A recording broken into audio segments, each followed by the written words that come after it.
आरक्षण को लेकर कई बारी विवाद जो हैं वो उठते रहे हैं और कई बारी अलग-अलग समाजों की तरफ से ये मांग उठती रही है कि जो आरक्षण है वो जाति के आधार पर नहीं, आर्थिक आधार पर होना चाहिए और उसको लेकर सरकार द्वारा अभी तक कोई विचार जो है वो नहीं किया गया। उसी की मांग को लेकर एक बार फिर से अखिल भारतीय क्षत्रिय समाज द्वारा यहाँ पर जो मांग है वो फिर से दोहराई जा रही है और एक रथ यात्रा जो है वो इनके द्वारा निकाली जा रही है, जो कि जम्मू से शुरू होते हुए अलग-अलग राज्यों में जाएगी और अपनी जो मांग है वो दोहराएगी और केंद्र सरकार को फिर से चताने का काम करेगी कि ये जो इनकी मांगे हैं उनको वो सुनाएं। हमारे साथ इसके अध्यक्ष हैं जो कि काफ़ी सालों से लगातार इस पर डिमांड भी कर रहे हैं। सर, तीसरी रथ यात्रा आप एक बार फिर से निकालने जा रहे हैं, आपको लगता है कि सरकार कहीं ना कहीं आपकी बातें जो है वो अनसुनी कर रही है?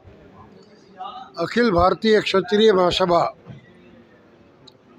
125 वर्ष पुरानी एक ऐतिहासिक संस्था है। हमने जम्मू से कन्याकुमारी 2010 में दशहरा के दिन यहाँ से शुरू की थी, जो 12 मार्च को दिल्ली में संपन्न हुई।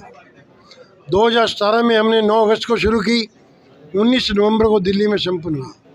अब ये तीसरी रथ यात्रा हमारी इस मांग को लेकर है, उसी मांग को लेकर है कि देश में आरक्षण अगर देना है तो गरीब को दो, आर्थिक आधार पे दो और जातीय आरक्षण समाप्त करो। और दूसरी मांग हमारी ये है कि समाज में अच्छा माहौल बनाने के लिए सामाजिक समरसता का काम हमने शुरू किया है। क्योंकि आप अगर 100 मैसेज आप सोशल मीडिया पे पढ़ेंगे तो उसमें 90 आपको ऐसे मिलेंगे जो एक जाति का दूसरी के खिलाफ, एक धर्म का दूसरे के खिलाफ, एक ये पता नहीं एक वार फुटिंग पे एक ऐसा विलिफिकेशन कैंपेन चला हुआ है जो कि समाज के लिए भी, देश के लिए भी, आपके और हमारे के लिए बहुत खतरनाक है। तो हमने संकल्प लिया है कि सामाजिक समरसता लाने के लिए हम पूरे देश में जाएंगे, अपील करेंगे कि किसी भी महान पुरुष ने जो है वो जाति पाति की बात नहीं करी, किसी धर्म की बात नहीं करी और ये ख़त्म होनी चाहिए। हमें सांप्रदायिक एकता के लिए, सद्भावना के लिए सबको मिलजुल कर देश के हित में, राष्ट्र के हित में काम करना चाहिए। पहले भी कई बार ये मांग उठती रही है कि जो रिजर्वेशन, जो आरक्षण है वो आर्थिक आधार पर होना चाहिए, जिसको लेकर EWS की एक पॉलिसी भी सरकार ने बनाई थी। अभी भी हम देखते हैं तो 50% से ज़्यादा आरक्षण जो है वो चला जाता है, बच्चों को कई बार सीट्स नहीं मिलती। आपको लगता है कि अमेंडमेंट करने की जरूरत है? कॉन्स्टिट्यूशन में भीमराव अम्बेडकर साहब ने भी कहा था कि 10 साल के लिए ये एक क्लॉज जो है बनाया जाना चाहिए। नहीं, देखिए, जैसे अब 10% आरक्षण दिया है, अमेंडमेंट करके दिया है ना, कानून पास करके दिया है, दोबारा फिर करो भाई। अगर आरक्षण आपको इतना प्यारा है ये, तो दो ना गरीब को, करिए, संविधान में संशोधन लाएं, आप कानून पास करें, गरीबों के लिए दें। ये जो पैमाना आप जो जातिगत है ये गलत है। सरकार कहीं ना कहीं डरती भी है कि वोट बैंक से खिलवाड़ हो जाए। मैंने अभी सबको कहा है, इंदिरा साहनी केस है, सुप्रीम कोर्ट का 7 जजों की, सीनियर जजों की जो कॉन्स्टिट्यूशन बेंच थी, उसका फैसला है कि आरक्षण क्यों।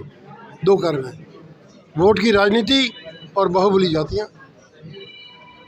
तो ये तो सरकार आपको लगता है कि होनी चाहिए? और जो आज के डेट में जो माहौल बना हुआ है, हर एक दूसरे के हेट स्पीच लगातार चल रही है, उसको लेकर सरकार को क्या कुछ कॉन्स्टिट्यूशन में कुछ लाना चाहिए, लॉ इस तरह के बनाने? देखिए साहब, मैं तो एक बात कहता हूँ, आप लोगों की मेहरबानी से समाज में एक जागृति होनी चाहिए। सभी वर्गों को, सभी जातियों को, आरक्षित को, अनारक्षित को, सबको इकट्ठा होकर सरकार पे दबाव डालना चाहिए। और जब जनमत खड़ा हो जाता है तो फिर सब काम होते हैं, तो उसी काम में हम लगे हुए हैं। इससे पहले अगर बात करें हरियाणा, अगर बात करें राजस्थान में, कई सारे अलग अलग जगहों पर जाति सूचन के आधार पर आरक्षण की मांग हमेशा होती रही। आपको लगता है कि उनको भी अब आपके साथ जुड़कर एक कलेक्टिवली एक फैसला जो लेना चाहिए कि एक ही आरक्षण जो है बताएं? हम इकट्ठे हैं। वो जो मांग करते हैं, राजस्थान में उठी मांग, जाटों की उठी या बाकी जो स्वर्ण जातियों की बात करते हैं, हम तो उनके साथ हैं। क्या बुराई है इसमें? भाई, किसी भी तरीके से स्वर्ण जातियों को तो कुछ मिल ही नहीं रहा ना। अगर वो ये मांग उठा रहे हैं तो अच्छी बात है, इसमें क्या बुराई? मैं देता हूँ इस प्रश्न का जवाब मैं देना चाह रहा हूँ। विभिन्न जातियाँ जो आपने देखा, राजस्थान का आपने जिक्र करा और राज्यों का करा, हरियाणा की बात करें, उसका क्या रिजल्ट निकला? रिजल्ट ये निकला कि रेल पटरियों में तोड़फोड़ हुई, रेलें जाम हो गई, बसों में तोड़फोड़ हुई, बसों में आगजनी हुई। इस तरह के रिजल्ट निकल रहे हैं। ये जो आरक्षण की मांग कर रहे हैं, ये आरक्षण हल नहीं है, किसी भी समस्या का निदान नहीं है। आरक्षण ख़त्म होना चाहिए। आरक्षण दिया जाए सिर्फ उन लोगों को जो योग्य हैं, उनको आगे बढ़ाया जाए ताकि इस देश का विकास हो सके। योग्यता अगर उच्च पदों पर पहुंचेगी तो अच्छे डॉक्टर निकलेंगे, अच्छे इंजीनियर निकलेंगे, अच्छे वैज्ञानिक निकलेंगे इस देश में। इसलिए योग्यता को आगे बढ़ाया जाए।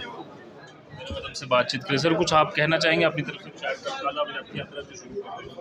यात्रा कल 9 अगस्त से शुरू होगी और यहाँ से शुरू होके MP, राजस्थान, हिमाचल, पंजाब और उत्तर प्रदेश होती हुई यहाँ उसको अगस्त उसमें दशहरा को यहाँ दिल्ली में ही इसका समापन होगा। ये विशेष रूप से उनके लिए तैयारी हो रही है जो वास्तव में अपना हक खोए हुए हैं। हक पाने के लिए उन लोगों को आना चाहिए जो इसके काबिल हैं। इस हम आरक्षण को इस प्रकार भी कर सकते हैं कि जिन लोग जो मजलूम हैं या तो जो गरीब हैं या जो असहाय हैं या विकलांग की श्रेणी में आते हैं, विकलांगता भी कर सकते हैं, या सैनिक जिनके जो अपनी सीमा पे शहीद हो गए हैं उनको भी आरक्षित करने का काम कर सकते हैं। लेकिन ये जातिगत आरक्षण के हम बिल्कुल विरोध में हैं, इसको समाप्त होना चाहिए।